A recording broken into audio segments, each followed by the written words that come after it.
Test, test, test. Chris. Good. All right, everybody, start coming in, folks. Let's go.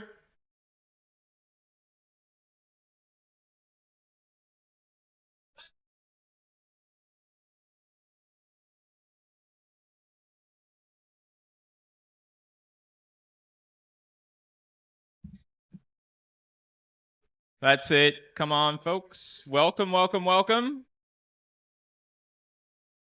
Thank you for joining. Jamie, welcome. How are you? What's that? Yeah. I love it. A lot of new people, a lot of old people, a lot of Mark. Yeah. Oh, yeah. He is the guy in brown. Yep, yep. Welcome, folks. Come on in. Jam-packed event tonight. Grab a drink.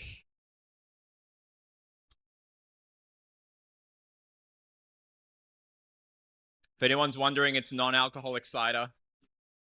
Jokes. Alrighty, thanks everyone. Welcome, welcome, welcome. Ooh. What do you got there, Drew? Welcome, Kate. Love the badge. Love it. On brand? On brand? On brand. Welcome, folks. Some more seats up front. We will pull out some more chairs and stuff from the side if need be. I might have to do that. Waiting. Chris, are we recording? Fantastic. The thumbs up means we're live and all my mistakes are recorded onto blockchain. Welcome, folks. Still more seats, still more folks coming out from outside, so we'll let them come in. But before we begin this Oz DeFi Association event in conjunction with Paintop Sonic and OKX, I would like to acknowledge the Gadigal people of the Eora Nation, the traditional custodians of this land, and pay my respects to their elders past, present, and emerging. My name is Mark. I run the Oz DeFi Association. You've got Chris right up the back behind on the cameras, often unloved by, I don't know, by me. But he is the glue behind a lot of this kind of stuff. Arturo, my co-founder, is here somewhere. You will hear from him and you will not be able to get him to shut up, but we've got many amazing, great presenters today and a great panel. So if we go to the next slide, please, Chris, click the clicker. QR code, you've got all our links and stuff there. There's a whole lot of stuff that I want to go through, so we'll click through this pretty fast. We will give you 5 seconds to get the QR code. 4, 3, 2, 1. No. Okay, go. Thank you, Chris. Next one. Next one. Okay, so the last event that we did was also jam-packed, just like you guys are now. Some amazing stuff that was going on there. A lot of OKX, a lot of just what's going on in the market. Red Belly was there. We've got Vincent here from Red Belly too, Kate from OKX, and many others wearing the OKX shirts, or maybe they've got a hat like me and they're lucky enough. But we did a great event and it was recorded. The cool thing about these is that we keep record of this kind of stuff. So if you missed it, you get to watch the replay. Cool stuff on that note. Next, Chris, please. Yeah, anyone playing here with the new AI features out of ChatGPT? A few of you? If not, go back to ChatGPT, play around with it. There's some cool stuff you'll see there later on. Let's go to the next one. Just thought I'd insert that. There is a new thing coming for the Oz DeFi Association. We revamped the website because we are builders with AI tools in December. But given feedback and a whole lot more, there's some new stuff coming. So I just wanted to show that very quickly. It's not released yet, but there's a link where you guys are the first publicly to get to try out the new website with the AI features, etc. Chris, next, please. I know it's a bit glary there. Actually, can we get the lights down, Chris? On this, please. Sorry. Chris is going to hate me by the end of this, but then we make up and then we're friends again. And yeah, anyway. So imagine this, like if you want to explain stuff in terms of crypto to friends, colleagues, family, you can use a few sliders and drop downs, make it funny, make it serious, and have AI do stuff. The next slide shows the example that it comes out with. So it's generating explanations. It was on NFTs and stuff. That's going to be there on the new website. Next slide. We've also got something where if you want to write a letter to a minister, someone in the political sphere, you can do that and select a few sliders about what concerns are you expressing? What are you trying to say? Blockchain good, overregulation bad, various drop-down sliders. The next slide shows a result of that, and this is all on the website. So this was for Minister Andrew Charlton, and it'll help you professionally put a letter together, right? So that's one thing. The next one, when you watch the next slide, please. When you watch the videos, normally you just watch them on YouTube, but now we've got things where there are buttons that will basically help get the AI to explain what was happening in the video because there's a transcript that we have. So if we click the next slide, you'll see that it's doing the simple explanation. One thing I like working in the AI space is something called ELI5, ELI5, explain it like I'm 5. And doing something like that means that basically whatever is very complex will now not be. And even if it's a complex paper, I will start with that and then build up my knowledge from there. So that's a great one to do, and you can ask your own questions. Next one, please. And we've got this special feature. It's something that we've always wanted. So when there's statements from Treasury, when there are research reports out from Animoca Brands, when OKX is doing some cool research reports, we will put it in this thing as long as it's publicly available for members to log into and click and actually get AI to help them understand papers. We want to break down the barriers because barriers are not what we're about, right? We are about overcoming all of that. So that's going to be on this site. And if you don't get it right now, you can check it out later, but that's on mobile. So this works on mobile as well. Feel free to check that one out. We'll come back to that a little bit later. Next slide, and we'll get more of the updates. We are also part of and creating something new, which is bridging the gap between the understanding of blockchain, AI, and emerging tech between the public, policymakers, businesses, startups, etc. We're going to do some amazing things with our partners here, talking about the innovators, having interviews like Sarah here, who used to work at the CSIRO, breaking down AI and ethics and UX design and all this cool stuff that you don't normally get to see in everyday kind of parlance. But again, it's got AI features in it. So when you watch a video of my interview with Sarah, you actually get AI to help you go, what the heck was Mark talking about? Anyway, that is there. If you go to the next one, there is the website for that. 5, 4, 3, 2, 1. Next slide, please.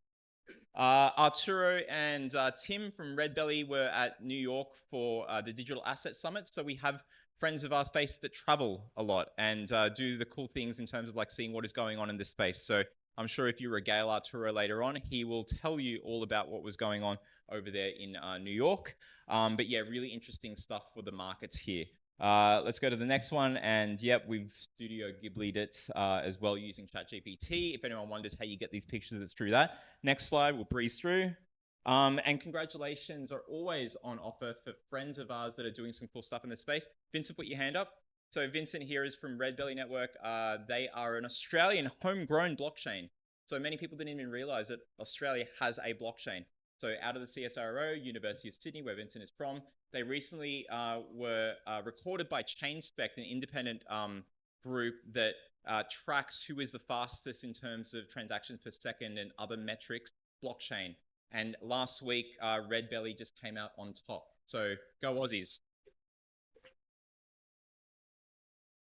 I'm not sure about the 666970 is the top mark there, but that's okay. We'll yeah, talk about that later. Anyway, next slide, please. Policy Week. So hands up here who knew or went to Policy Week last month. A few of you. Yes, thank you so much. So amazing stuff there by Blockchain APAC. We are not the only group. There's the Digital Economy Council of Australia, Blockchain APAC, other community groups in other cities. We're all coming together to basically help influence the space and make sure that we get the right kinds of regulations. And there was a great event there. Next slide. Presentations, and I just want to show you who's presenting. Normally we don't do this, but I thought, why not? Let's have some fun. We've got our friends Cameron from PaintSwap and Sonic, Vincent from Red Belly, Jamie is the second one from Real Vision, Dean from Banksa. Let's go to the next slide. So that's the panel first. Kate over here from OKX is going to present. So we'll talk about what happened with the F1s and some. You can see some merch here. There's going to be something on that, so keep an eye out. Next, UTIX. Where's Karen and Max? Right here. So cartoonified them as well. We'll hear about blockchain ticketing. So check that out. Next slide. Arturo right at the back, is he posing the exact same way? Yeah, there he is. Okay. So Arturo, we may get him up on stage. We'll see how we go. But yeah, if we get him up on stage, he won't leave. So we got to be very careful. Next slide. Healer, Andy from Healer, who's flown in from Singapore. Where is he? Ah, there he is. Okay. So you get the treatment as well. So you'll meet Andy soon. And then last but not least, we've got Chris on the cameras right there. And last but not least, me. Okay, you're a ringmaster. So without further ado, let's go to the next slide and let's get... oh, and Lucinda. Is Lucinda here? So we own the great place that is Stone and Chalk. They're a great startup hub, a supporter of ours for over 2 years, really. And without them, we would not be able to do events like this. This is not quite the penultimate event, but in June will be our last event here. But we have run events down at Haymarket at what they call Tech Central. So we will continue down there. But this space here is going to be refurbished and stuff. A lot of businesses are moving out of here and down to there. It's 2 tram stops away. I know if you're coming from the North Shore, it's a bit, okay, we don't get to go to Wynyard and stop off straight away. But Lucinda is the one that is leading up a lot of the community stuff here. So we acknowledge her. Chris, next one. And thank you for putting up with me. Sonic, Cameron, let's get an update.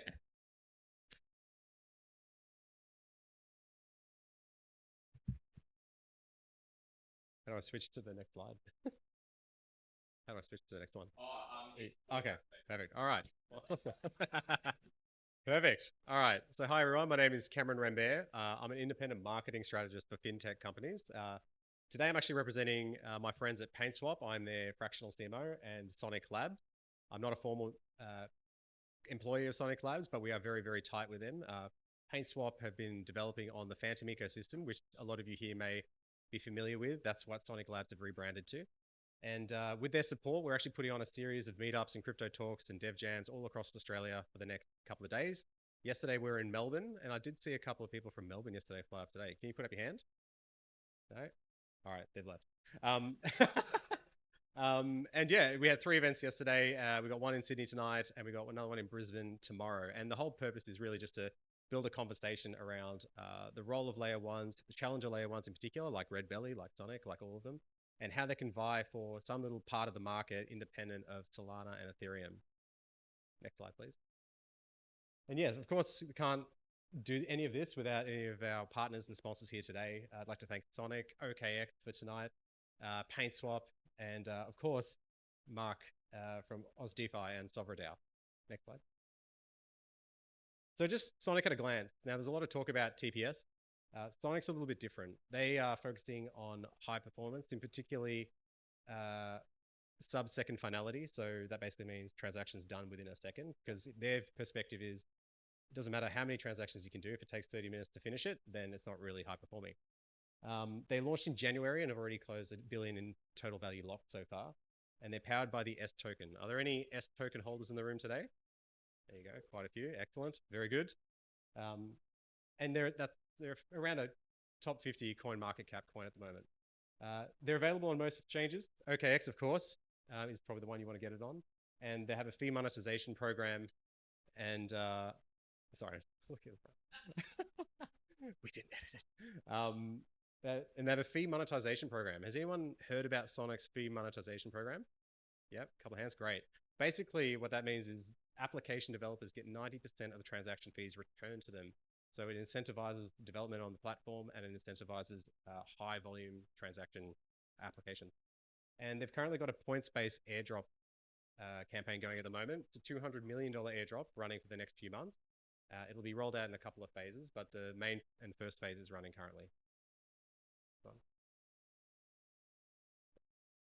So just to give you a bit of an idea about PaintSwap, they're a completely DAO-governed Web3 venture studio founded in 2020. They started in the DeFi space and they pivoted into NFTs shortly thereafter when they saw how saturated it was. They are by and large the #1 marketplace on Sonic. They also have a GameFi team that is building out applications as well. It's powered by the Brush token, and it's best known for its NFT marketplace and award-winning game, Esper Kingdom.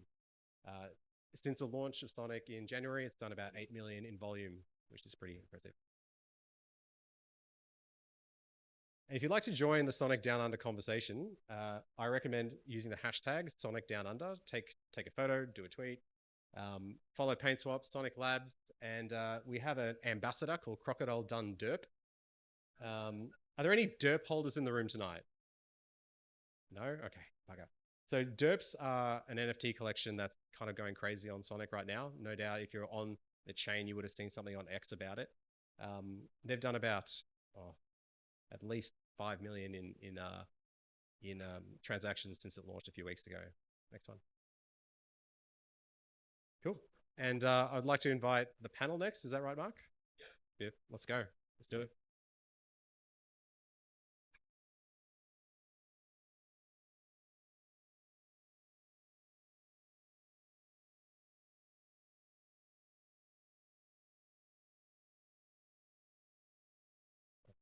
Test. Go. Thank you. Check. Test. Go. And actually, We all good? All right. First of all, as I said before, the real purpose of these meetup series is to really build the conversation around the category of layer ones and particularly challenger layer ones. And it's not really a debate tonight. It's more of a open dialogue, and we'd love to interact with the audience as much as possible. Is it going to be a two-horse race? Most industries end up gravitating towards being a two-horse race. You think about, B2C, Pepsi, Coke, McDonald's, Burger King, etc. But we don't want that in crypto. We want to see more and more challengers innovate and push some of the incumbents there and hopefully take a bit of space for themselves so they can be sustainable. But first, before I crack into it, I'd love to introduce each of the speakers. And if you don't mind, maybe Dean, start. Hello, everyone. My name is Dean Constantine. I'm the head of strategic partnerships at Banksa. You might know us. We're a Australian-based business. We're a payment infrastructure provider, and what we do is we sit between a traditional finance and crypto. We provide all of our payment infrastructure to some of the biggest wallets, MetaMask, Trust, Phantom, and we provide our services to OKX, some of the exchanges as well. And what we try to do is make crypto adoption as easy as possible by providing our credit card, debit cards, and local payment rails in countries all over the world. So users can come there and use their credit cards and buy crypto very easily. And so what we do is we take payments, we settle the payments, and we deliver that crypto to our users' wallets. And that's how we help the industry. We feel like we're at the forefront of helping users adopt crypto. Evening, everyone. My name is Jamie Coots. I'm the Chief Crypto Analyst at Real Vision. May I just see a show of hands of people who are subscribers to Real Vision? Okay, so it's about maybe a little bit less than half the room. I'll just give a quick rundown for those that are not familiar with the platform, but Real Vision was started in 2014 as a long-form video content platform in a space which was really serving up fast food or finance news, which was Bloomberg and CNBC. Raoul Pal is a very well-known macro research guy, previously hedge fund trader and derivatives trader, who started the business. And since then, it's really grown from just video content into really institutional grade research, but also now crypto-specific data. And so I joined roughly a year and a half ago to be the Chief Crypto Analyst. And on the platform, you have access directly to myself and Raoul and the other analysts are part of the platform as we try to sort of, cliched as it sounds, democratize research and sort of demystify what is, a open asset infrastructure, which at times is incredibly opaque and non-transparent. So that's what we do. Hi, Vincent Grumley, founder and CTO of Red Belly Network. So my background is academia, so I'm working in distributed systems, and we built this blockchain as part of University of Sydney and CSIRO here in Sydney. So we built it from scratch, and that was a long time ago, 2016 when we started. And then we published, we worked on the security of the consensus. We have the blockchain consensus that has been formally verified with model checking. So we did formal verification. We did a lot of experiments, large scale, 1,000 machines, AWS. to show the capability of our blockchain, which is built on collaboration, as opposed to other classic blockchains that are more competitive, which led to the scalability property. And that's how we came up with this very high level of performance that ChainSpec reported. But this is not news for the people who know Red Belly, because we published some of the results, including the 666,000 that Mark was talking about back in 2021 in the flagship cybersecurity conference. So very scientific, academic based. We have instant finality because we don't fork. This is one of the property of our blockchain. But also one characteristic is that we try to bridge the gap between the anonymous and pseudonymous environment of blockchain technologies that came from the cypherpunk community and the regulations that we have in Australia. And that's why we're based in Sydney, and we comply with the regulation of the Australian regulation in particular by making sure that all the users are identified. And once you have that, then you have what we call accountability in the network. And what this allows you to do is to know who you're trading with. And when you have this mechanism in place, and of course, we don't collect personal identifiable information, as you can expect, because we use zero knowledge proof and things like this. But as soon as you know who you're trading with, and everyone has been identified through an identity provider, then you have a recourse. You are protected as a user of a blockchain technology. And we believe that this is the way we can lower the barrier of entry to blockchain technologies by protecting the users, doing that in a compliant fashion in order to tokenize real-world assets. So we don't do meme coins, we don't do CryptoKitties, we don't do NFTs anymore. What we do is really real-world assets. We talk about mortgages, property titles, and so on. And this is really where we specialize at the moment. But you can only think about the type of real-world assets that you can tokenize in the platform. Amazing. So you would have noticed that every panelist here has got a very diverse background, and that was kind of by design, because the question is open-ended and the idea is to try and get an array of perspectives. But I might start with you, Jamie. So as a trader, like, what kind of metrics or KPIs do you particularly look at a new layer one when you assess a decision to allocate capital? Well, I'm not really a trader anymore, so I think of myself as more longer term. It just depends on your timeframes, and everyone has different definitions for these words, and also different definitions of what, you know, a medium term or long term sort of investment horizon is. But it might be the same metrics as a short term trader as well. But the problem with using data for crypto and this emergent field of crypto fundamentals, similar to what you have in equities or fixed income, where you can look at the underlying instrument, be it a company, and assess the robustness or the financial performance of that entity. The on-chain data that serves as the representative data set for that in crypto has lots of issues with it. So you need to know how to smooth the data. You need to know how to look for the signal in the data and filter out what's not important. So what I tend to use is, you know, I think that fees is when you sort of distill everything down, the most important metric in crypto, simply because it ties back to the economic security of, if in this case we're talking about a blockchain, or indeed an application on a blockchain. So that's one, but it really requires the synthesis of many different metrics. And you can't look at it on a short-term time frame, because the whole industry is gamified.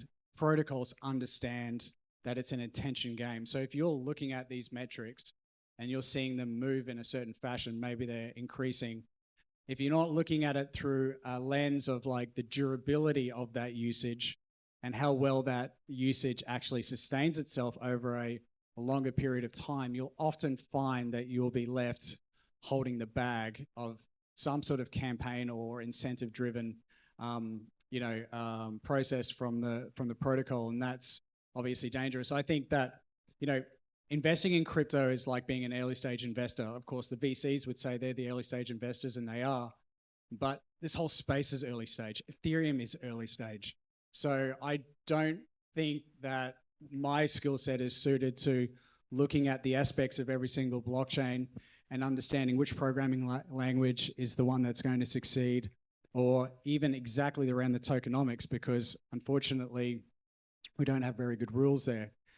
Where I think it pays if you have got a medium-term or long-term perspective, and I mean months to years, is to sort of zoom out and look at the network effects and look at multiple different ways to measure network growth, the number of dApps, the number of developers, number of fees, and also look at the durability. Is it growing over 3 months, 6 months, 12 months, 1 year? Awesome. So Dean, do you see any overlap with what Jamie just said about, when you get asked by partners and stakeholders about what they're looking for in layer ones? With respect to what specific key metrics and value proposition? Yeah, I mean, well, I'm a sales guy, so we would like to make the most amount of money possible with the partners that we partner with. Yeah, I mean, for us, it's obviously transactions.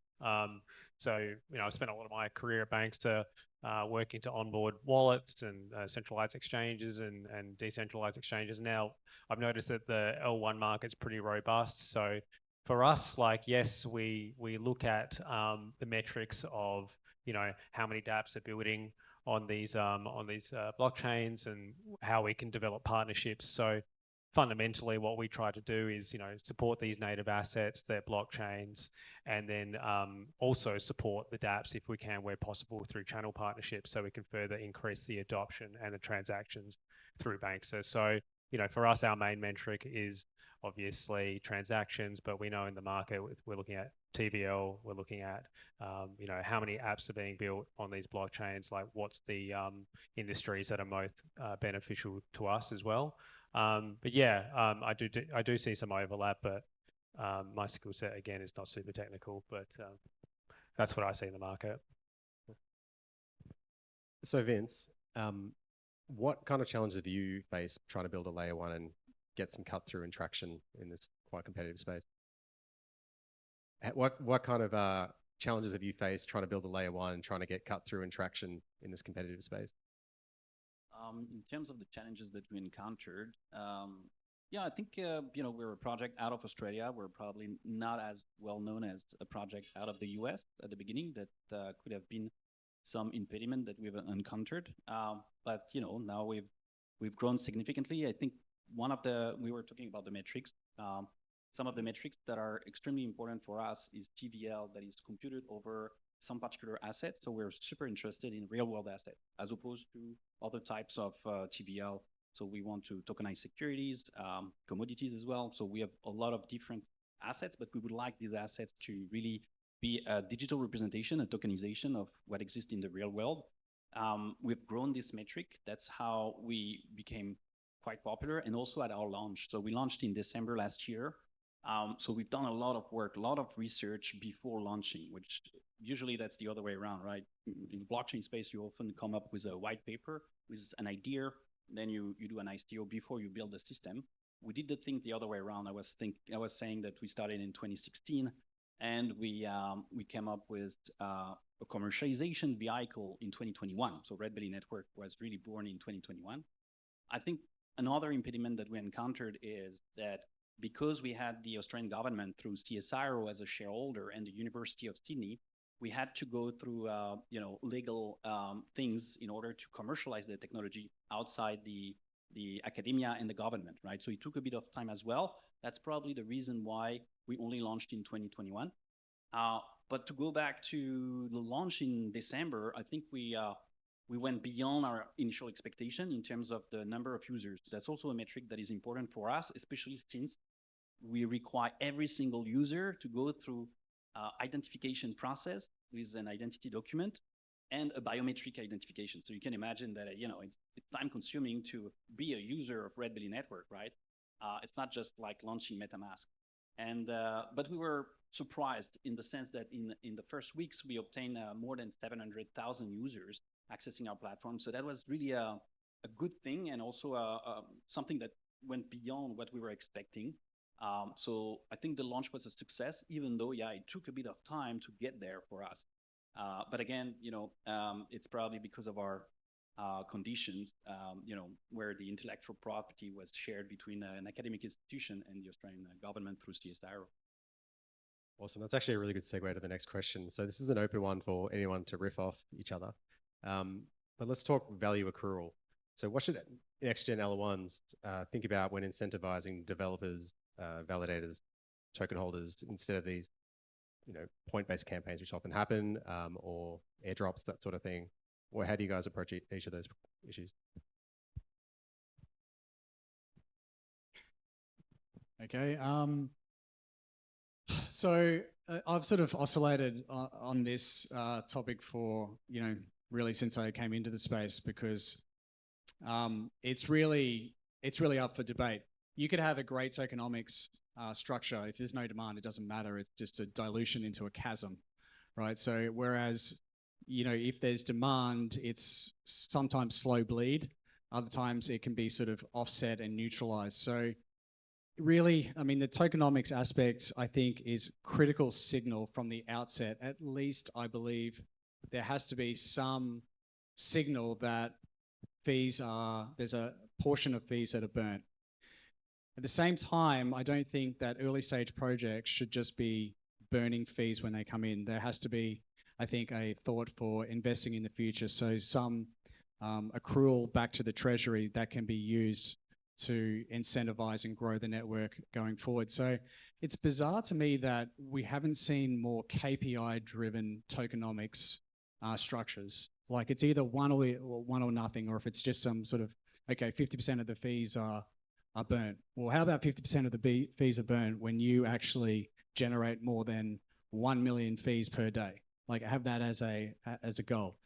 In saying that, by at least showing that you believe your protocol is going to have value accrual and is going to have demand, that you're willing to show that some sort of a token burn to limit the supply, which is usually the inflation, which is usually excessive at the start of the project, I think is the right way to go. Now that number just, it varies, but there just seems to be a bizarre lack of benchmarking decisions to really good outcomes. It's just, yeah. So at the end of the day, maybe it doesn't matter that much anyway. Like if you built a great platform, you'll generally do well in a bull market and everything does badly in a bear market. So I can touch on a few points about the incentive that we have at Red Belly.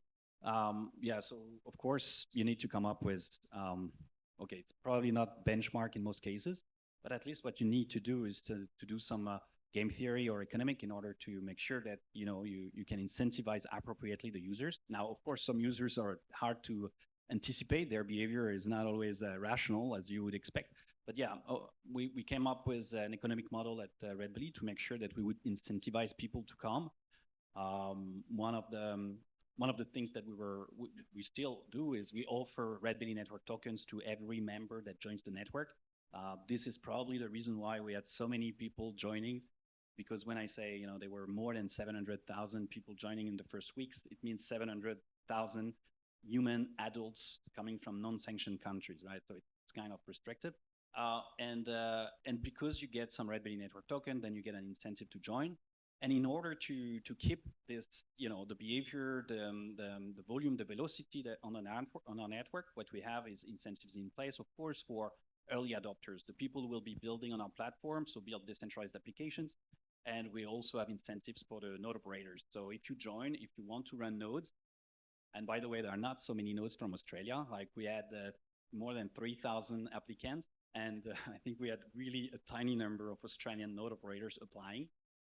So feel free if you are interested to run a node, but of course you would get an incentive which is much higher in terms of sign-up bonus and transaction fees than what you would pay for an AWS instance in the cloud even. So this is the type of incentive that we have that are quite classic with layer 1 blockchains actually, but make sure that the people will be incentivized to provide a decentralized service across the globe and will be rewarded sufficiently for that.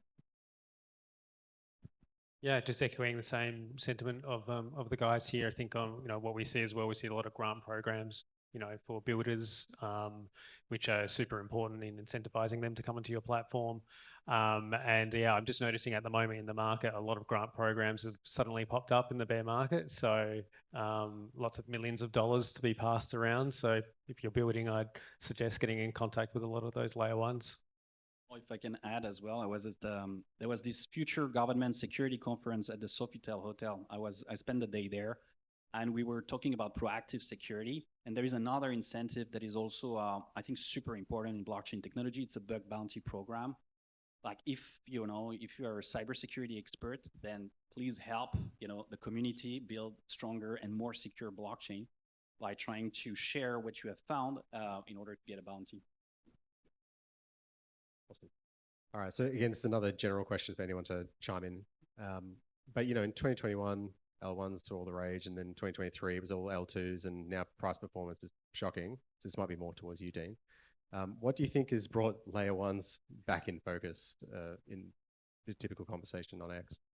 Yeah, I don't know. It's an interesting conversation. Like from my perspective, we tried to work with a lot of layer ones a few years ago, and it didn't really work to our favor. There wasn't really a comprehensive body of work or necessarily a strategy of what industries they wanted to work with. And then we found that, from a partnership perspective, the L2s were much more of a viable option. But I think without answering technically, I think just the underlying L1s are obviously very important in terms of the ecosystem itself, the crypto ecosystem. So the L2s will obviously need to focus on that tech. But yeah, I'd rather pass it to the other guys to kind of comment on that.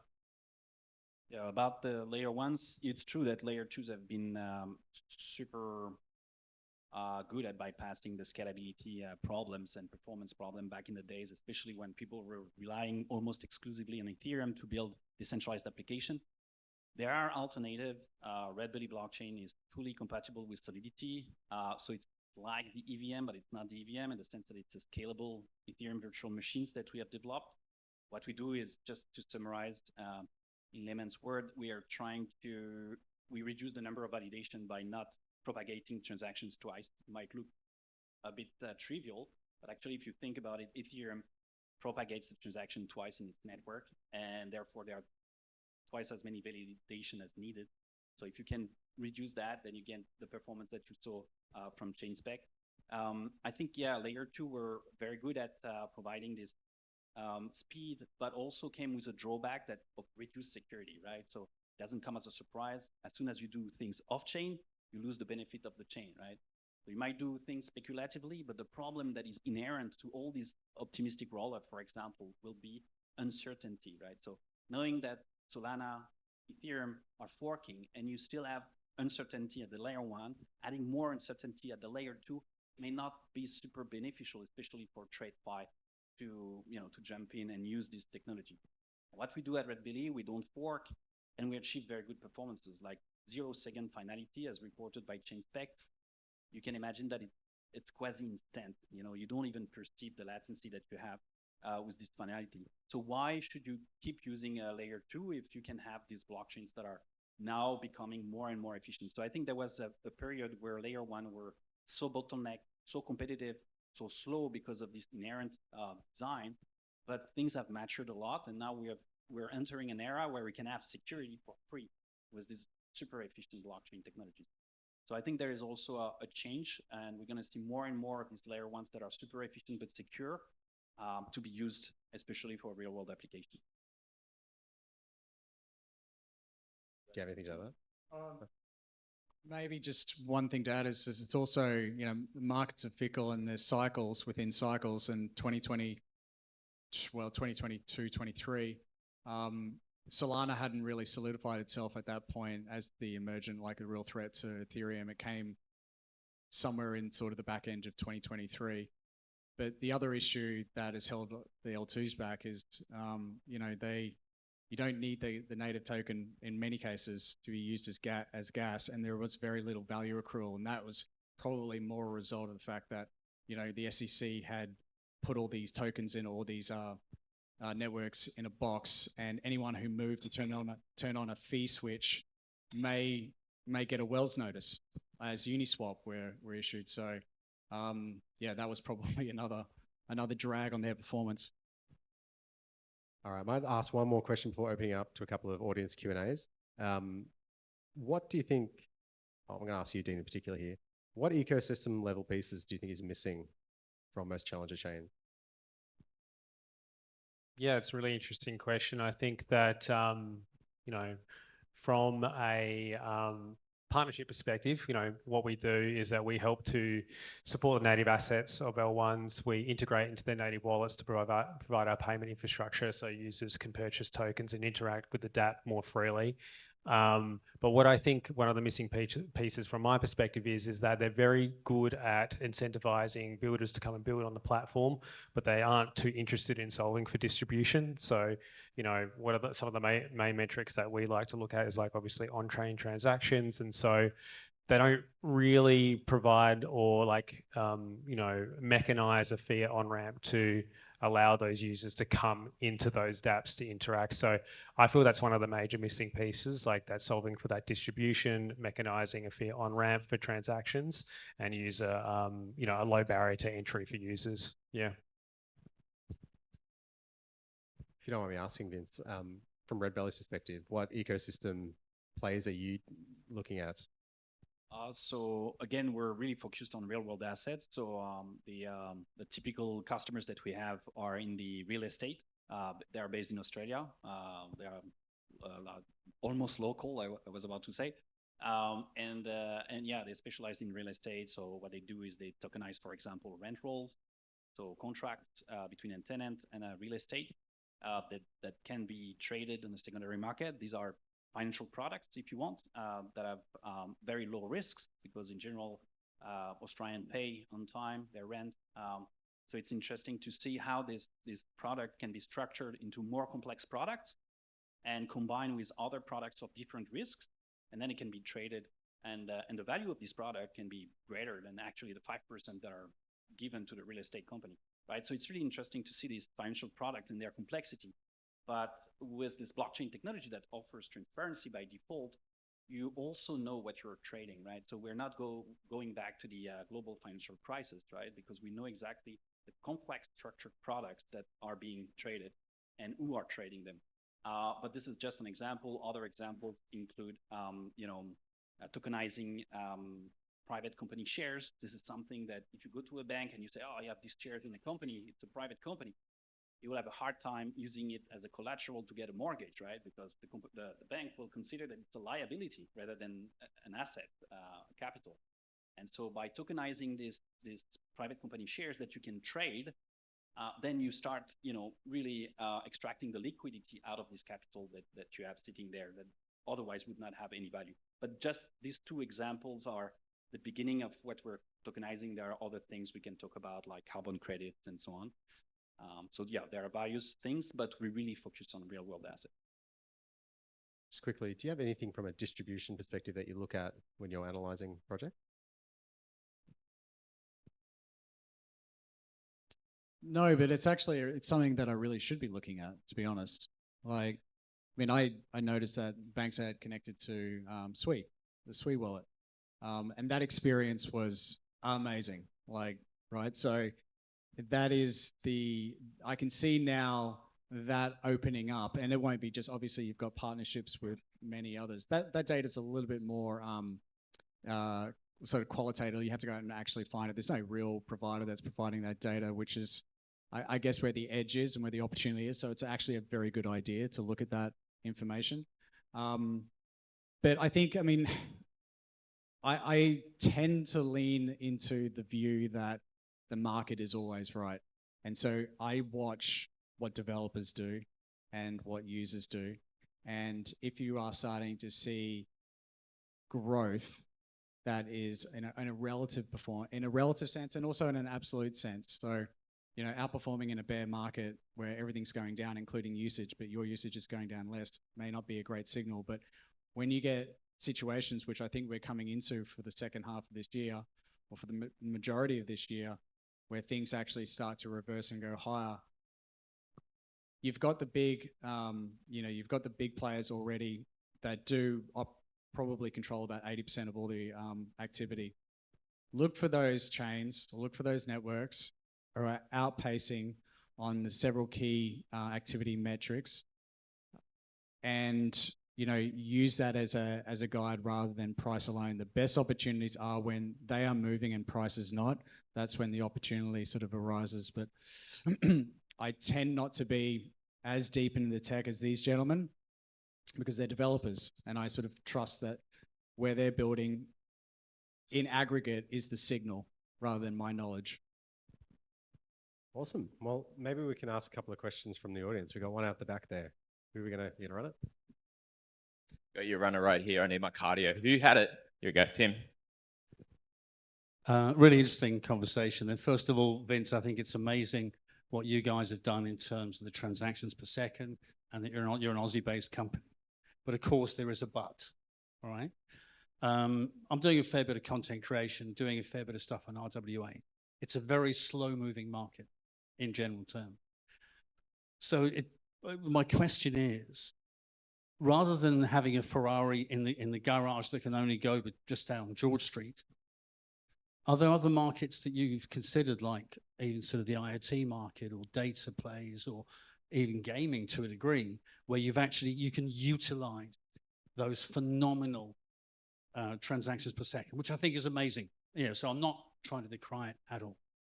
Yeah. So yeah, we started, back 2021 when we published this result of 600,000 transactions per second. We realized that even the Central Bank of China didn't need this throughput, right? And then we looked at each other and we said, okay, let's forget about trying to improve the performance even further, right? I think that was a wise decision.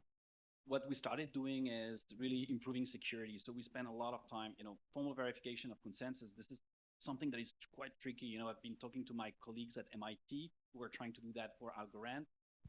They worked partially in that.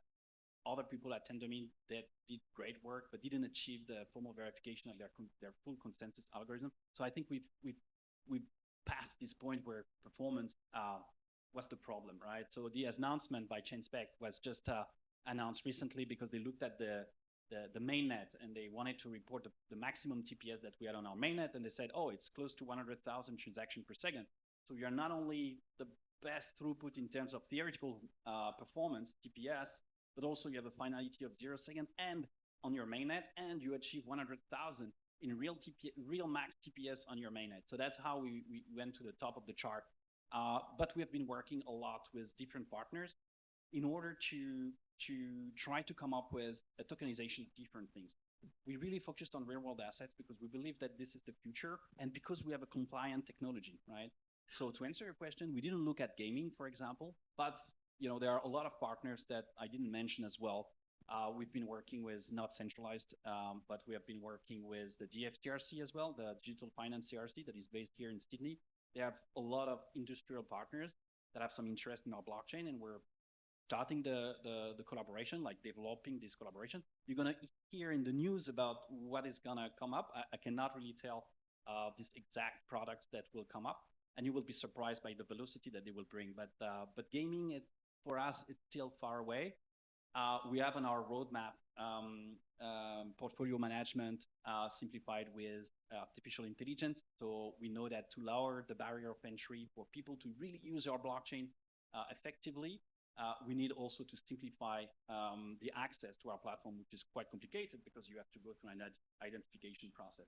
So we're working on that as well, such that you just subscribe or register with Redbelly through the click of a button, and you have an agent that will do the hard work for you by following the documentation. And we believe that these tools will simplify the access and maximize the volume. All right, we got time for one last question at the back. I'll run it over.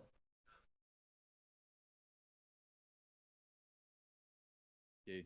Thanks, guys. I wonder if you could just elaborate on the real-world assets and tokenization of that, in particular with company shares, and what are some good use cases of that you've seen applied?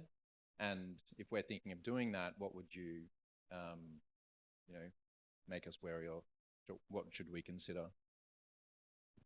So yeah, for the particular example of tokenization of private company shares, we're working with Liquidize. It's a company that is based in Australia as well. What they do is they digitalize private company shares. Now the problem is that it's done in a centralized environment, and they turn to us in order to tokenize it, which means that benefiting from decentralized technology. So you might say, okay, fine, you have this centralized system.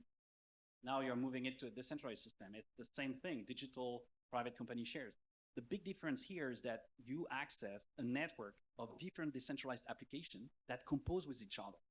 And as soon as you have that, then the private company shares can be used as a collateral in order to get some liquidity with another decentralized application that I've been running, right? So you can combine these things together. I was talking about rent rolls, right? You get the liquidity, what you do is you get a mortgage, you buy a property title, but of course you're not using a single application to do all these things, but you use a single network where all these applications compose with each other.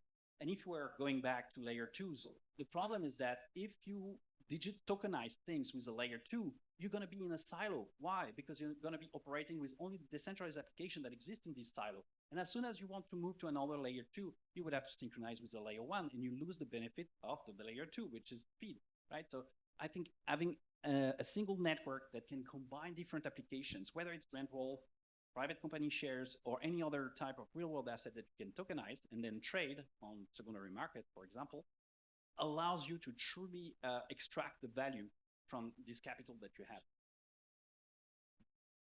All right. So before we wrap up, we can talk about this all day. From each of you, I'd love to ask in 15 seconds, what's something you want to say more on the topic, if anything at all? Maybe something you didn't get a chance to say? Yeah, again, we're super proud of being Australian and to be at the top of this international chart. I think, yeah, we should be proud of ourselves. Like, we have extremely good talent. I'm a professor at the University of Sydney, and I can tell you that the students are top compared to even top American students. I think we should be proud of what we have, and we have a culture of innovation. So let's try to do, better and try to be there outside. You should, I would recommend you to try to keep an eye on Red Belly blockchain, because there is a lot of things coming up. And I'm pretty sure you'll hear about us in the news. But feel free to join our network, be node operators if you're a bit tech savvy, or even a bug bounty reporter or bug reporter to get a bounty. That would be awesome. My gripe would be that if you're a developer and you're raising at this point in time, if you're sick of seeing charts that start up at the top left and go all the way down to the top bottom right, then think about how to price your token launch for success, right? So I won't go into all the details, but if you're in that space, talking to VCs all the time, align success with what you think it is, not necessarily with what the VC thinks it is, because sometimes there is a big misalignment. And secondly, this is an asset class that is growing significantly over time. I think the best way to sort of view it is to, position size accordingly. If that's 100% for you, great. That's it's a 120 vol asset. So it's going to be a lot of sleepless nights unless you have extreme fortitude. But at the same time, it is an asset class which, if you're investing where the networks are growing, if you leave it alone over time, it's going to do rather well. So that sort of rewards those that don't overtrade the space. Yeah, look, echoing some of the same sentiments, we're Australian business with a global footprint. We're very proud to be working with a lot of these L1s and integrating into their wallets, providing access to users all over the world. I would implore you to buy with Banksa when you do want to buy some of those assets. That would be great. And yeah, I think, in terms of being at the front door of crypto, I think we do a pretty good job for our partners and their users. So we're really proud to be working with a lot of these platforms and helping the L1 ecosystems grow. So thank you, guys. All right. Can everyone please give a round of applause for our panelists tonight?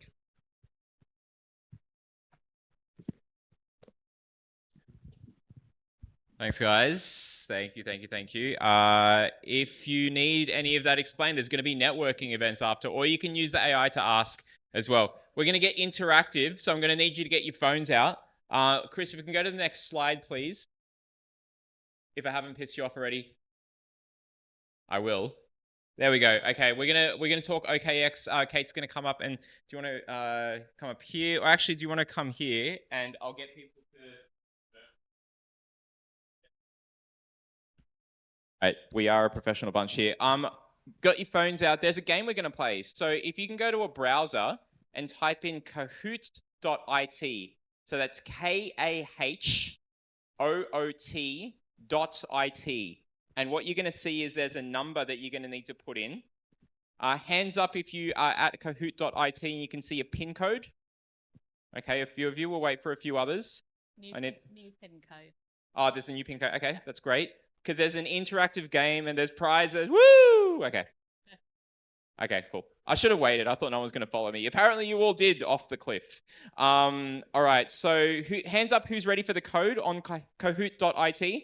And the rest of you can watch and encourage your mates who will win prizes. The code is, Kate? 256411. 256411. You sunk my battleship. Not quite. 256411 is hands up if you're in to the next part. Well, I can see Critter, I Oh. can see Joy, I can see Alan, I Fantastic. can see Ethan, I can see Vince. Vincent Redbelly. I can see Jason, I can see Mark, I can see Selena. 256411. 256411. And if you're watching live, the 8 people or 9 people that are, thank you, then you can play at home as well. So maybe there's a few that are. More names coming up. This is brilliant. Yep, we can mail the prizes. Okay, we can mail prizes. I'll give it 5 more seconds. 256411. 5, 4, 3, 2, 1. Okay, Olga's in. Great, amazing. Okay, let's start. Should we start with the game? Okay, you know what? We'll leave it a bit more. If We can start with the game. Let's get it done. Game? Yeah, let's Okay. get that done. Let's go. Let's go to the game. Just for those of you who don't know me, I'm Kate Cooper. I'm CEO of OKX. I had a whole thing planned here. How many of you have done Kahoot before? Is this just like a real old girl thing? Because I said to Mark, we're going to do a Kahoot, and he was like, what the hell's Kahoot? And I was like, oh my God, I've taught Mark Montford something that he didn't know before, but I play this all the time with my family at home. But unfortunately, we can't get it up on the screen, so we're going to have to do like I'll read out the questions, and you guys will have to press the corresponding colours for those of you who are not familiar. And what can you win? There will be 5 lucky winners, which is an OKX swag bag. Now, normally for me, swag is like really unexciting, but I have to say, so I'm 10 weeks into the job, and the OKX swag is really high quality. And so in here I think you've got a beach towel, a water bottle, a cat. I don't know what's in here. The team packed it today, but it's worth it. And certainly my kids basically will only wear OKX t-shirts now because they're so cool, apparently.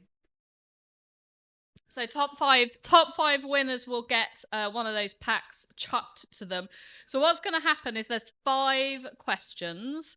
I'm going to press start in a minute, and you will get up 4 buttons that you can choose from. I will read out, because we don't have it up on screen, I will read out both the question and the answers and the corresponding coloured button. It's a game of, yes, skill, but also speed. And gradually on my system, we will see a leaderboard, which I will announce as we go. The top 5 leaders who answer the questions correctly and fastest will get their swag bag. So we'll press start and we'll see how this goes, because first time I've done it without it being up on screen. So let me click start. So it'll be gradually loading on your screen, basically. And you have 20 seconds to answer. So that's going to be challenging because I have to read every question out. So question number 1. At Policy Week in Sydney, MP Andrew Charlton summed up the rise of crypto with which soundbite? Red, from mining rigs to coffee gigs, crypto's gone mainstream. Blue, it's not only crypto bros, it's now everyday Joes that own crypto. Yellow, crypto's no longer niche, it's the new norm. Or green, it's not about tokens, it's about trust. Which do you think Andrew has used? I can see the results coming through. I'm already wrong. You have to... Normally, you'd be able to read it, and then 20 seconds and you'd get it done. You got to press one of the colours. Luckily, the next few questions are shorter. The answer, though, was it's It's not only crypto bros, and it's now everyday Joes that own crypto. And I swore in that week at the F1 in one of my presentations I'd use that soundbite just in honor of Charlton, and I did, and it definitely got a cringe in the room. So I actually really like from mining rigs to coffee gigs, crypto's gone mainstream. That was what ChatGPT gave me, and I think I'll try and seed that in some keynote that I do in the next week or so. yeah, exactly. Okay, question number 2. Oh, by the way, Joel is currently leading. JC is currently 2nd, Selena 3rd, DB 4th, LD 5th. So, you know, Well you done. need to answer quickly and answer correctly. Question 2. Second question is, according to core data, what percentage of Australian self-managed super funds holders say they own crypto? 2% red, 12% blue, 24% yellow, or 38% green? What percentage of self-managed super fund holders own crypto? Tick, tick, tick, tick, tick, tick, tick, tick, tick, tick. The correct answer is 38%. But I'm going to caveat it because I was like, really? That's very different from the ATO a few years ago. And it turns out that the data is that they own crypto, but not necessarily in their self-managed super fund. Having said that, I'm still amazed that it's 38% because that actually over-indexes on the average Aussie holding. So for me, it was still like a really interesting stat. Yeah, definitely we're seeing just, you know, for what it's worth, we're seeing a massive shift of self-managed super funds kind of really jumping on the bandwagon. So who's at the lead? I don't know if it shows it in your app, but at the moment we've got Kessler in the lead. We've got, I think it's Ilma, then Sarah, then Hubert, then Michelle. So it goes to show that it's all to play for, and you absolutely can get in the lead just by one question. Next couple of questions are all about OKX and our Web3 platform. For those of you who don't know, Web3 has been the largest investment area for OKX over the last 18 months. It has the biggest dev team for us globally, and we're now bigger than MetaMask. And we are launching a online community program called Generation On-Chain, which I would love to say I would show you the coolest video about it, but we can't get the sound working. It's going to launch in the next couple of weeks, and it really is a program that is all about how we work with the community, especially the Web3 community. So there's going to be community activities in Australia as well as globally for alpha traders, for builders, for developers. We're going to be putting our hands in our pockets. We're going to be putting funds on the table.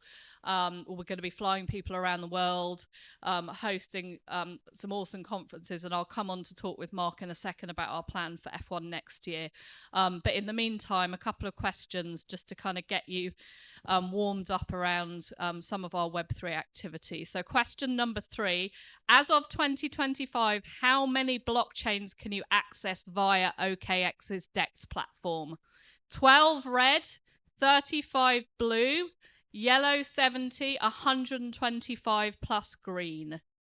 125 plus green, 70 yellow, 35 blue, or 12 red. If you're colorblind, it's gray, or dark gray, or gray. Correct. 22 Gray. of you. You got it right, grey. The answer is 125 plus. We're adding more almost weekly at the moment. And as I say, it's our biggest investment area at the moment. So let's hear the scores on the doors. Joel, you've got back up into the front. JC, Ilma, Selena, DB. All right, next question. How many OKX monthly DEX trading volume changed from 22 to 24? It doubled, it is red, it increased by 5 times, blue, it increased by 13 times to over 250 billion per month, yellow, or no significant change, green. 13 times yellow, 5 blue, doubled red. Yes, you probably guessed it right. It increased 13 times over the last 2 years and is now over 250 billion a month. Good work, folks. What? Joel, you're killing it. You're still at the top. I guess you're just like whacking in that answer as quickly as you can. Ilma, Selena, LD, Wendy.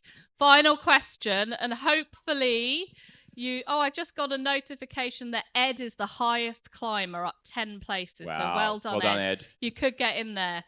Final question, and hopefully you were listening earlier to my little spiel about our new community, because question number 5 is, what is the name of OKX's new global community for crypto native users who believe in an on-chain future? Red, Chain Champs. Blue, Web3 Nation. Yellow, Generation On-Chain. Or green, OKX Collective. I won't tell her if you won't. Okay. Correct. Well done, the 30 of you who got in there.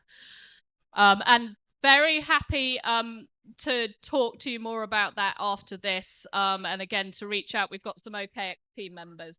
With the top guys, with the top 5, we'll hand out the stuff at the end, assuming you're in the room. There are some people online.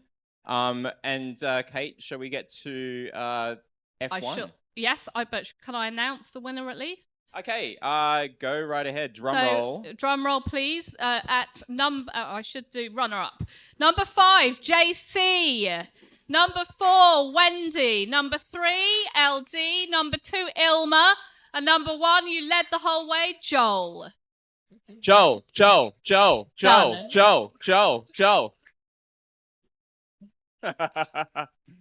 Well, oh yeah, I mean, come up. We'll hand it out at the end. We'll hand it out at the end. Come up the end. Welcome to Kate Cooper at Christmas. Woo! We had just as much fun as this at the F1s down in Melbourne, folks. There was a lot of stuff going on, and it was more than just going down for the races. There was a lot of networking. There was a lot of insights into Generation O and much more. But apparently, we're going much bigger. Yes. What's going on? Yeah, so really, so I'm only 10 weeks into my tenure at OKX, and the first thing I inherited was this amazing McLaren sponsorship, which is doing us a lot of favors at the moment, given how well McLaren are doing. And I had a vision which was not just to like bring just clients and schmooze them, but actually what could we do to bring like the community together and use the F1 and the kind of entertaining dollars that I had to spark creative collisions. So we had 3 days worth of events. Yes, there was lots of F1 racing, but it was much more of that. So day 1 was all about the Web3 community. So we brought together some of you. We worked with Oz DeFi to kind of help identify the movers and shakers in the community, to bring them together. People who would not normally be invited to corporate hospitality in many cases. And it was awesome. The energy in the room was insane. And day 2 was traders and self-managed super funds, and day 3 was the institutions. But what my vision is that, because I only had 6 weeks to plan this in arriving into the role, and my vision was, okay, we've now got 12 months before the next F1, and so I want to bring together, especially the Web3 community, to put on the biggest Web3 summit that Australia has ever seen. I've persuaded Steve Vallis to have Policy Week next year be in Melbourne, so we can make it into one huge, enormous extravaganza for the industry overall. And I've already booked in one of the McLaren drivers to join us on the Wednesday, and a McLaren car to join us on the Wednesday, which I think will be the day that we have the summit. So does someone get to drive the car? No, not even Star, my boss, gets to drive the car, and he's the biggest sponsor. I wish. That's the one thing I didn't get to do. So the idea is we're going to do a really big get together. It will be something where all are welcome. One of the frustrating things for me was that even with our very hand-picked invite list, we couldn't accommodate everyone who said yes, and so I want next year to be able to say yes to everyone. So we'll have a big summit on the Wednesday. We'll have some cool Formula One stuff happening.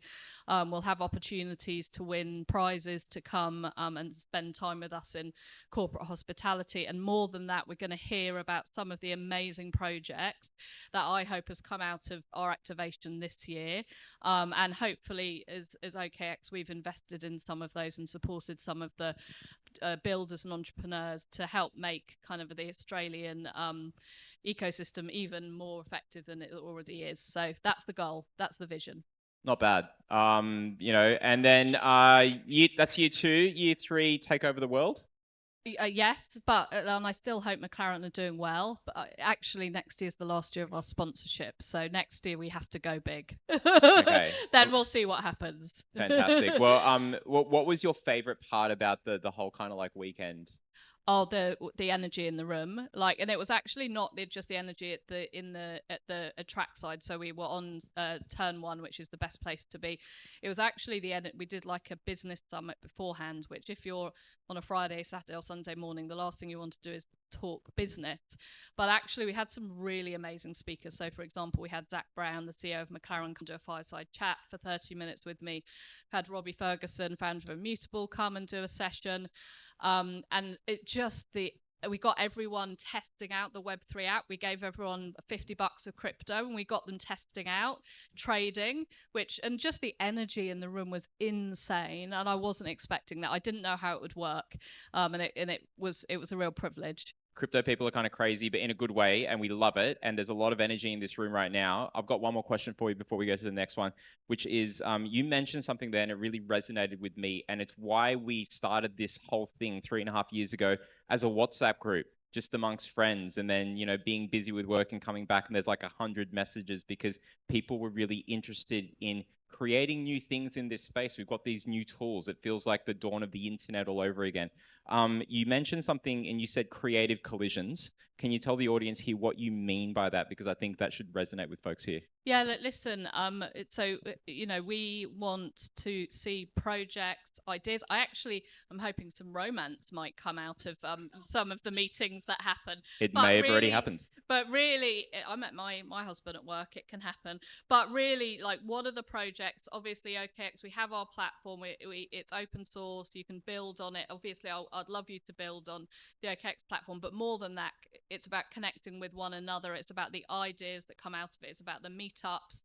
You know, we're sponsoring tonight. We're going to sponsor a hell of a lot more just to make sure that the community is as supported as possible to really drive Australia as more of a hub than we have been up until now in this space. There's much more to come. You'll see more of OKX at these events, so please keep an eye out. Please connect with Kate. There's more networking that's going to happen, but we're going to bring up the next speakers on stage. Kate Cooper, thanks. Thank you so much. And congrats to those winners. You heard it, folks. Connect. Be safe when you do connect. Could I get the next speakers up, Max and Karen, up on stage? Max?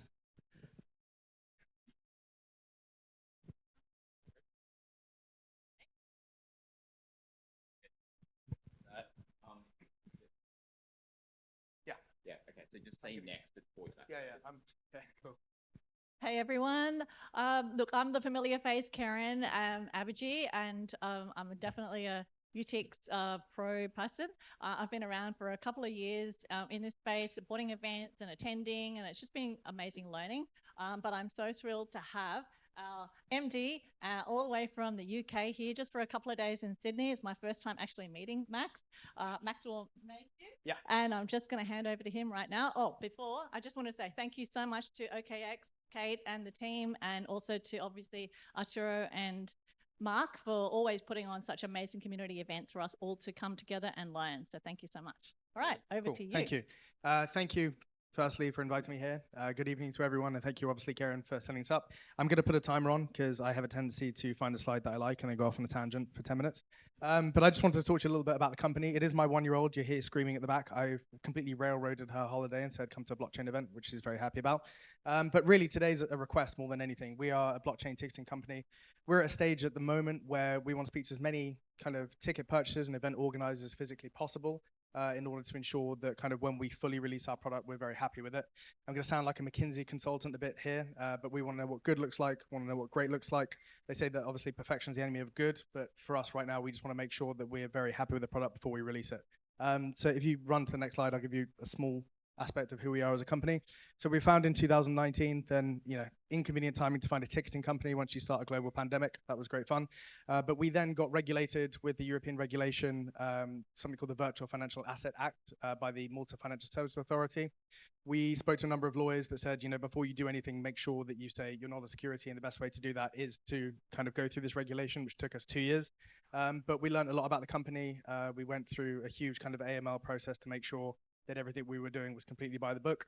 The idea of the company is to put tickets on the blockchain. Ticketing, as many people know, as many people have probably experienced, there are a number of issues in the primary market. You've got scalping, you've got huge fraud with fake tickets kind of appearing everywhere. Tickets generally can be non-fungible. If you look at theater tickets, for example, a seat, A26 is going to be very differently priced from kind of Z46. So we kind of started building out what would that look like. We started building the smart contracts, the white paper, to get a full understanding of what the company would look like in 2019. We are now at a very different place. The idea is to kind of take the complexity of the blockchain, remove that, and just provide all the benefits to users. So we can go to the next slide. So the key features are blockchain security. Obviously, I'm not going to go through that because I think everyone here has a firm understanding of kind of what the blockchain actually offers. Lower fees, merchant fees can be relatively high. We do accept payments via crypto at the moment. We are integrated with Stripe and PayPal and other merchant providers, but the idea is obviously to become kind of a fully crypto-based platform. As I kind of just said, we are fully compliant with the MFSA, which is now the Markets and Crypto Assets Act. We are built for scalability, and every transaction is actually visible on the blockchain. This is something that I'm going to go through in a moment, because with ticket purchases and with event organizers, one of the things you don't want to do is say, yeah, here's a transaction hash for Etherscan with somebody that has absolutely no understanding of the blockchain at all. And that can massively confuse people, and it's not something that we're kind of looking to do as a company. So you can go to the next slide.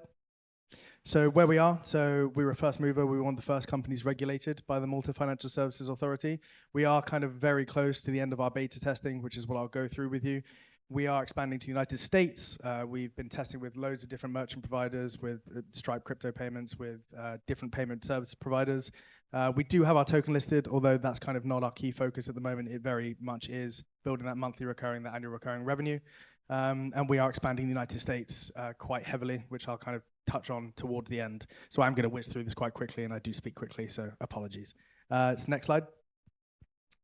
So where we're going, so we are targeting blockchain events. They are our beachhead market. So kind of all over Australia, Asia, the United States, the UK as well. One of the things that we've realized is, yes, we can go over, after theaters, nightclubs. We actually have a partnership with Air Baltic. But the issue is they have legacy systems generally they don't want to replace. But if you go after events, for example, where there is a passion for kind of blockchain services, they tend to be kind of the lowest hanging fruit. And that is our current beachhead market. It does say institutional investment and IPO plans, which I'll talk about. That does seem quite lofty, but I will talk about that in a bit more detail. And we are looking to kind of introduce our token as a loyalty token on the site. So whenever there are ticket purchases, you do receive a token that does go towards discounts, that does go towards merchandise that can be sold on the site as well. So if you go to the next slide. Right, so where we are at the moment as a company is we're currently going through kind of the last stages of our beta testing. So this will look very Eventbrite, and there's a number of slides, and it does look very Eventbrite, and that's by design. With anything blockchain, kind of with these companies that are very consumer orientated, what we don't want to do is kind of focus so heavily on aspects and features that are going to massively confuse consumers and event organizers as well. For us, it's so incredibly important to get the core details of kind of the Web 2 services, like just basic ticket functionality right. And what we're doing is going through events and having events. We had an event on Friday, an event on Saturday that we've been ticketing for Miami Music Week, getting an understanding of, right, how are users actually using the site? How are event organizers using the site? What is it we're missing? What is it that is confusing people? And then integrating blockchain functionality. So checking the legitimacy of tickets they buy on the secondary market, for example. So our core focus, and you can go through these kind of slides and just spend a few seconds on each of them. You'll see, so if we go to the next slide, and the next one, it looks very Eventbrite, and that is completely by design. This is what our product is right now.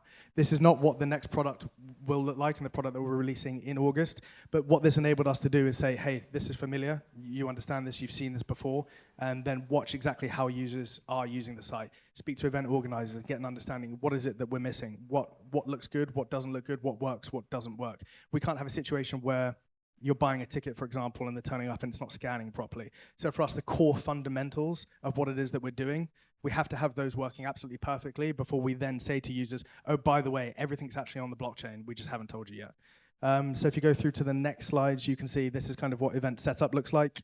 And then this is actually our ticket scanner, which does validate on the blockchain. And then this is what it looks like when you're actually buying tickets on an iPhone, let's say, for example. You can add them to your wallets. Next slide. So development roadmap. I'm not going to go too much into this. We are going to be kind of fully launching from beta in August of this year. But we're very much, we get an understanding where years ago it was, oh, you know, we want you to look like Eventbrite. We want you to function like Eventbrite. And more we're hearing things like, oh yeah, we love what Luma do with Meetup, for example. As a company, we're trying to understand what's going to make us sticky. Because with events and with event organizers, providing you generate and you create a really strong relationship with that event organizer, you can maintain them.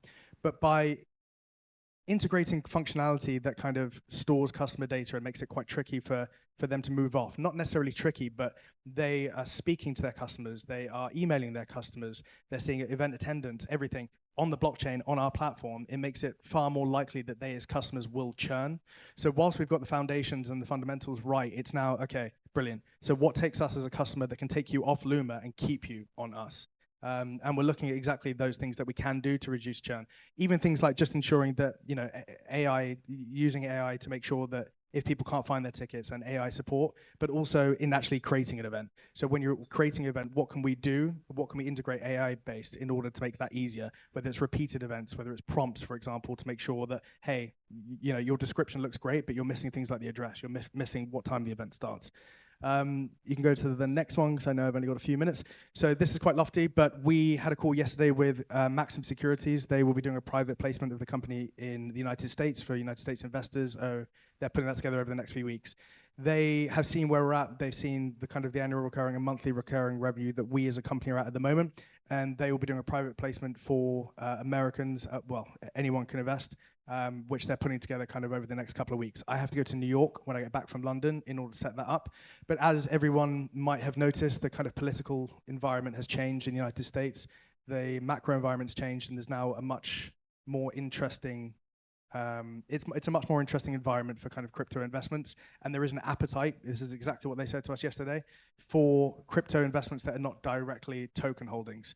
So this is why Maxim in the United States have taken a very large interest, and they would like to kind of put this together, which would be great because it's a decent amount of investment directly into the company over the next couple of months. We also, because we were regulated, we have a bond on the London Stock Exchange. It's not an instrument necessarily that we use, but one of the private equity firms that invested in us back in 2019 were very interested in putting this out there because they have other investors that equally would like crypto exposure, but not necessarily via direct token access. So next slide. This is kind of the head corporate management team. Both myself and Mikkel, who's our CTO, we come from financial services backgrounds. We both worked in different hedge funds on all kinds of different things. They actually came to us with UTIX. It wasn't an ideation of my own, and said, look, we think this is a really good idea. I had a background in ticketing. Mikkel had a background in crypto, so they said, see what you guys potentially think and want to do with it. We then were able to gain a decent amount of investment, and we're at the stage right now. Andra is our head of compliance and anti-money laundering. She's the MLRO. That was a requirement for the Malta Financial Services Authority, but at the same time, she's worked in banks all over Europe, so she's very good at basically saying, what you're doing is great, or stop what you're doing, let's take a look at it, and let's just make sure everything's done the right way. So next slide. I'm not going to go through this. This is something that I've done kind of with others, but there are key questions that generally come up with blockchain ticketing. So like, is it fast enough? And I think with kind of what we've heard today, we've established that yes, it can absolutely be fast enough. A lot of people are worried that, you know, if you think back to 2022, gas prices were like insane. It was taking hours for transactions to go through at kind of really small prices if you're putting them through. Can Ticketmaster Eventbrite copy you? There's my timer, so I'll just finish on this last one. Yeah, they can, but they don't want to. They own the secondary markets, or they did, which is why there was an antitrust case to break them up.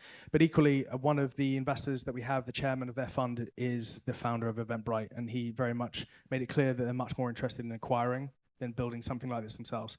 So our focus very much is get to that 2-3 million annual recurring revenue over the next however long it takes, 2 to 3 years, and then go from there. But I just wanted to talk about what it is that we do.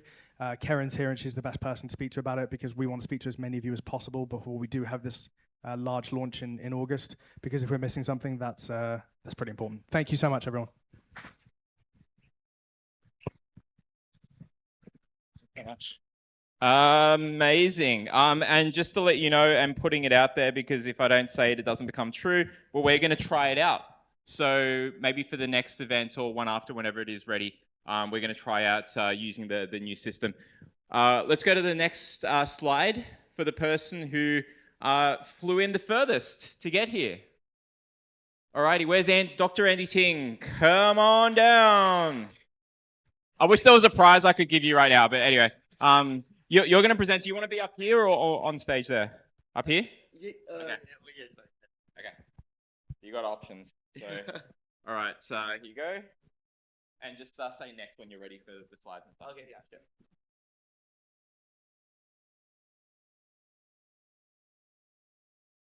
Okay. Yeah.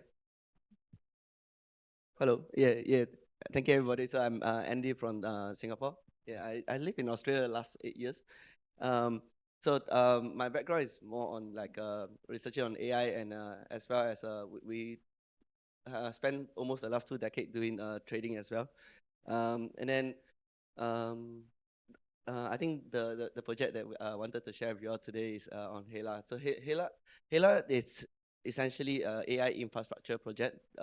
It functions like a layer 1, and it's providing infrastructure for AI models. We co-developed this. So our team co-developed this with A-Star Singapore, which is the research agency that's funded by Singapore government.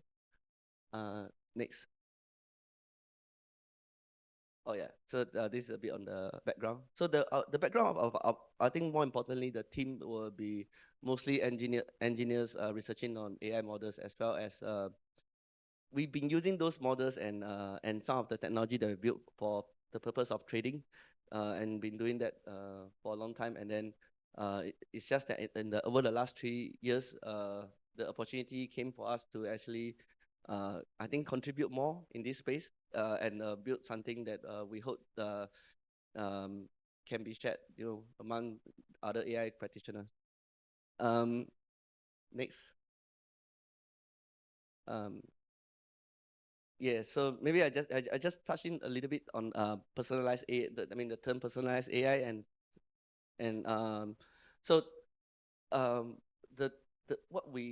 I think the future that we see, right, is actually not just like a super AI or a bit generalized AI like the existing AI that we use, which include like ChatGPT and other stuff. Because one thing is that each time we use it, we are actually contributing data and losing privacy, losing our private data, and each AI models, they are extremely data hungry. They take the model and your data, and then they use it, and then eventually it could actually map and second guess or even predict your decisions as it goes along. And then the impact actually is irreversible once you start contributing your data and your behavior to models. So what we believe is that in future to come, right, each person should have their own personal AI. So the AI should actually be tied, it's almost like a butler that can help you to do your stuff and things. And then existing models that's out there is fine. People can keep developing smarter model. I think the key thing is controlling access over individual data and the decisions that we make and the questions that we ask. Basically how we train the AI. And sorry, just but never mind, we can keep it. So there was one more term called sustainable native year. Why it was put there was that because for us to keep this project going, we're actually generating year from our on top of our chain, so that the returns from the year is able to keep us funding this project. Yeah. Next. Yeah, this is some of the projects that we have that's already integrated onto the chain, and then yeah, I think I won't touch into each of them individually, but happy to share more if anyone get interested in any of the projects. Yeah. So yeah, so on this part, right, it was back in I think 2018. So back in 2018, for us, because we've been working on AI models for a long time, one of the challenge that we were working on, right, was getting experts to train the AI models. So when I used to do research for the military, you could get the soldiers to train your models, and because soldiers is part of the organization. But when I went to finance, to get the traders, especially successful traders, to train AI models, it's very hard, because even if they work for the company, because nobody trusts that the models will not, the traders are worried they will lose the IP over their own models. So when I start to see blockchain back in 2017, 2018, right, we were already planning for a way that we could use a blockchain to secure the model, so that eventually only the trainer and the creator can hold the key to unlock or to the access to their own models, and also start their model from running. Next. Yeah. Well, this is more about, I think the audience here probably already know this part on risks and opportunities on generative AI. So next. So one part on this, right, was that I had last 2 months, right, a friend of mine, he's running a car rental company.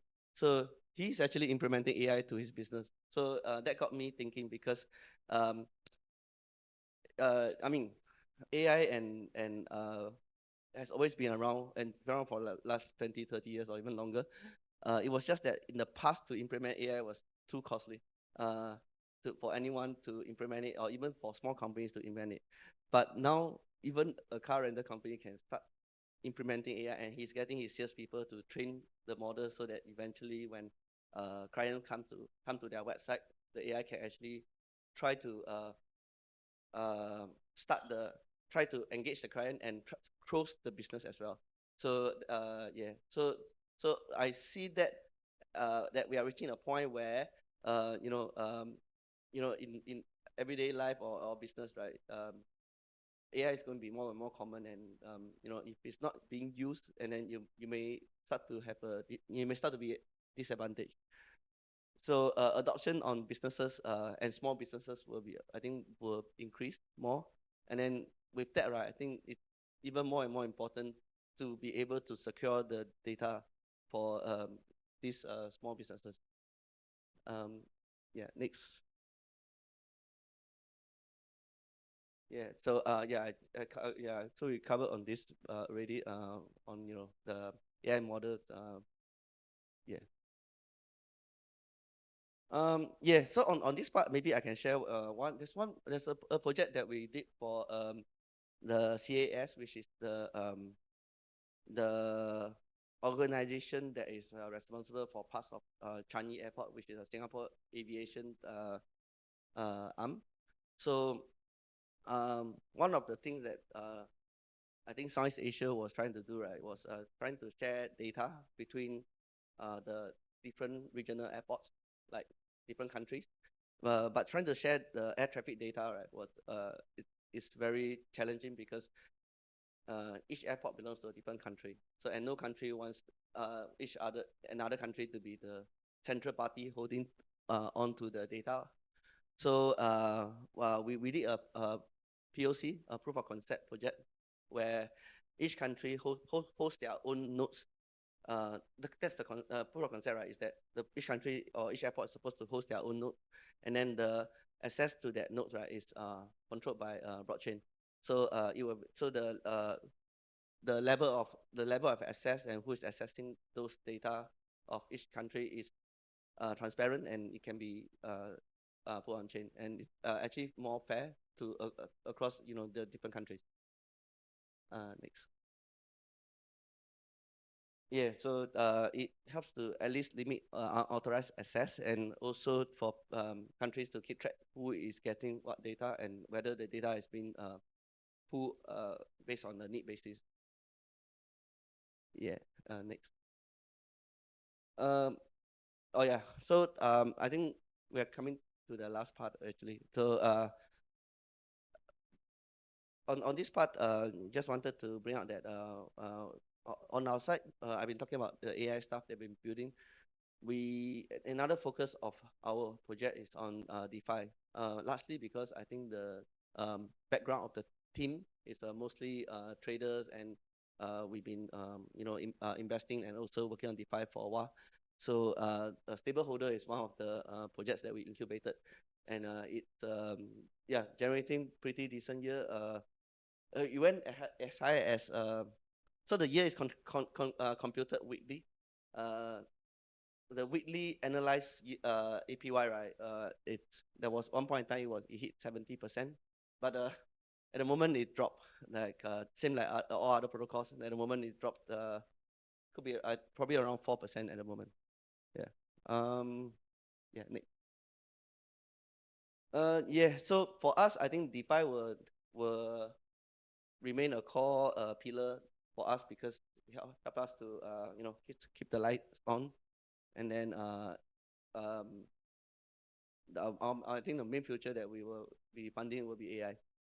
And then we just want to put out there that if anyone is keen to implement or have some issues on AI stuff, we can we can talk, because we have regards to AI development, we have done implementation for various banks, insurance firm, and other even government agencies before. Yeah. Yeah. Next. Yeah.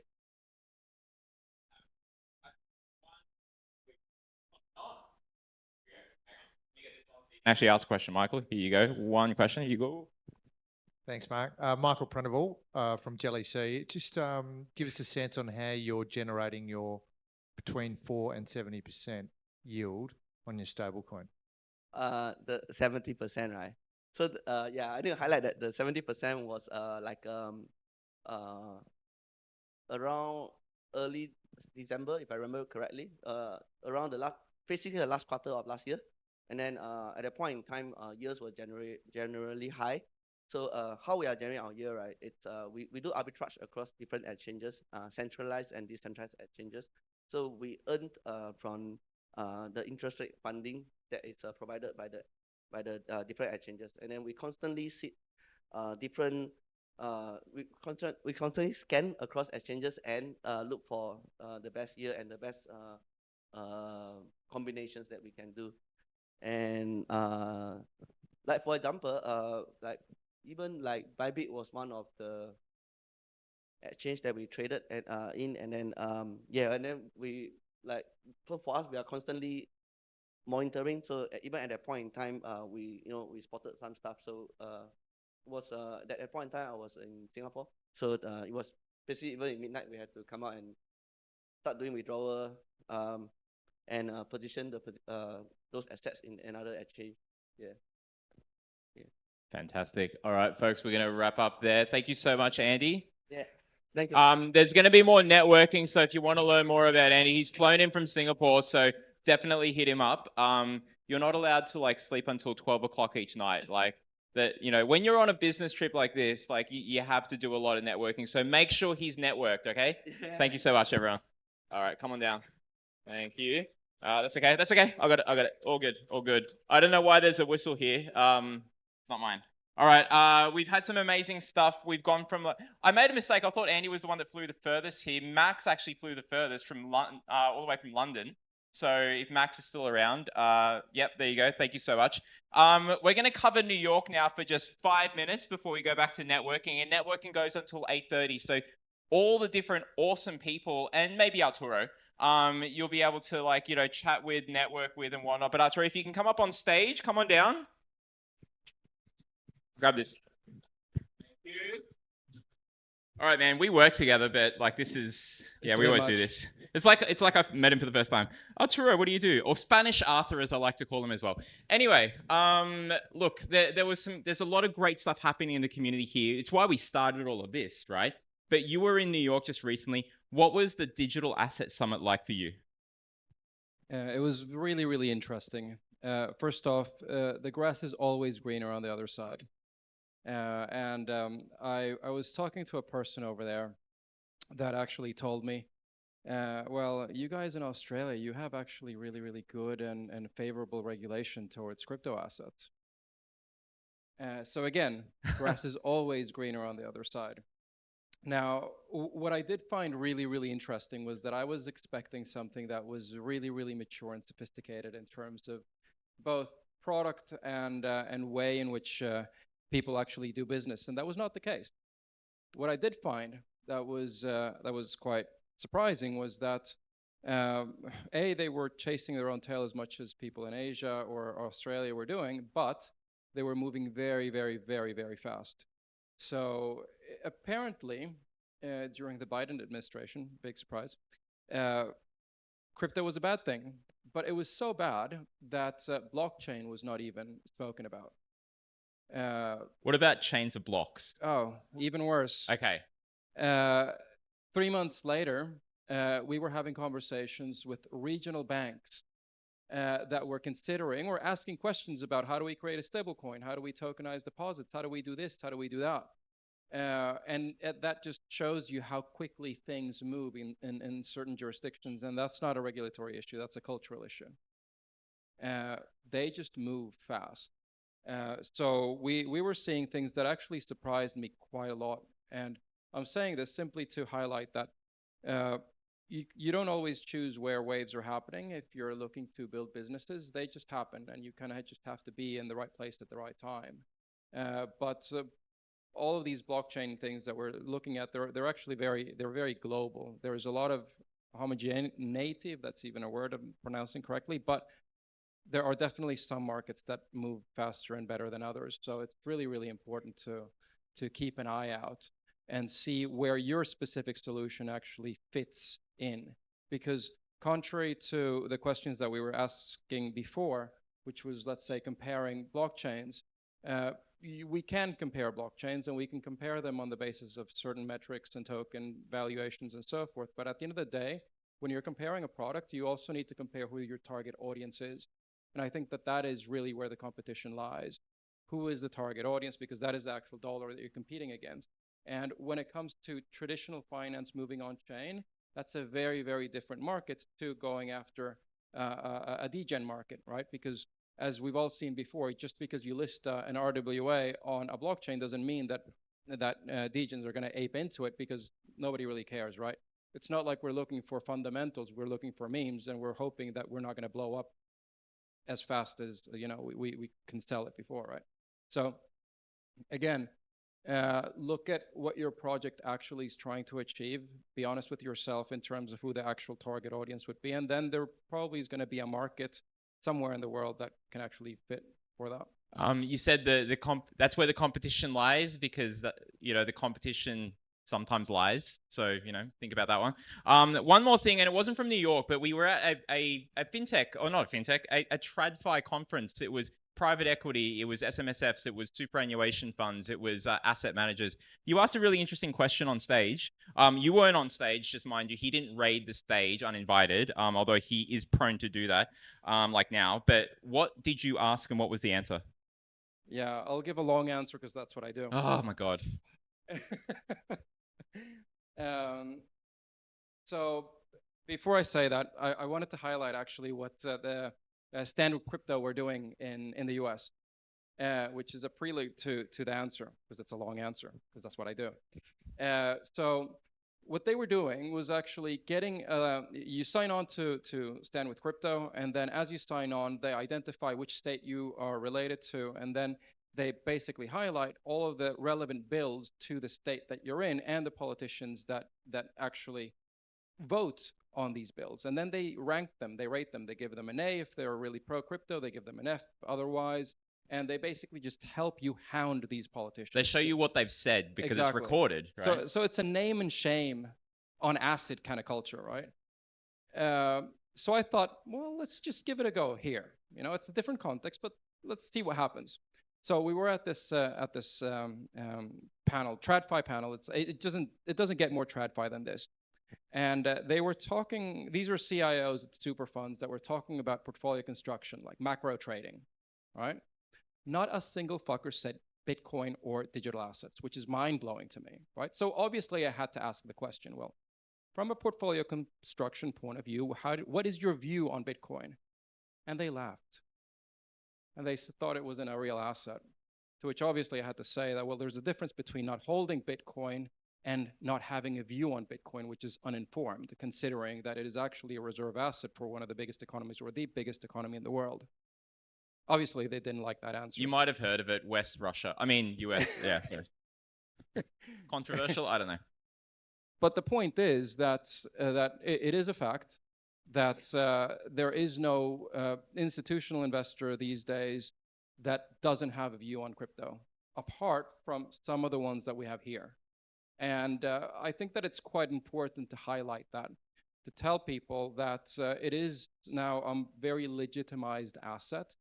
I mean, if you listen to Ray Dalio, for example, an individual that this cohort at least thinks is a bit of a god, believes that from a macro perspective, considering the geopolitics where we are right now, Bitcoin is probably one of the best assets to hold in comparison to real estate, because that's a physical asset. In a case of a war, you know, those get bombed and they get taxed. Like, it's easy to control real estate.